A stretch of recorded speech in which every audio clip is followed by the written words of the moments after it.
Hi guys, so today in this video you are going to learn how to reset the Bluetooth on the Ion speaker and how you can fix the common pairing problems when the speaker won't connect, keeps disconnecting or remains stuck on the previous device.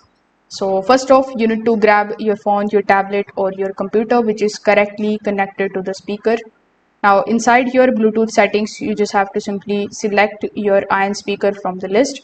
Then simply press this particular eye icon right next to it. Now when you are inside, look for the option of forget this device. Then when you are inside forget this device option, you just have to select the option of forget device. Now this particular step is going to prevent the old connection from interfering with the new pairing process. Now you just have to simply power the speaker off and then you just have to simply leave it for at least 30 seconds to 60 seconds, and this allows the Bluetooth module to shut down completely before you restart.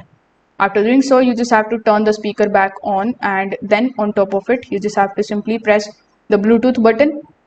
On some of the Ion speakers you are going to hear a tone and you are also going to see the flashing Bluetooth indicator light. So that flashing light means the speaker is actively searching for the new device. So at this speaker, if your speaker immediately reconnects to the old device, you can disable the Bluetooth on the nearby phones and the tablets temporarily.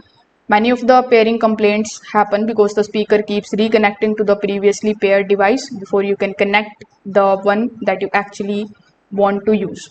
So once you have done that, you can just simply open your Bluetooth settings again on your phone and then you can look for your speaker in the available device list. Then you can tap on the option of your speaker's name and wait for the connection confirmation. After pairing, you just have to do nothing but to just simply test the audio playback before leaving the Bluetooth menu. So that's how you can basically do it. Thank you.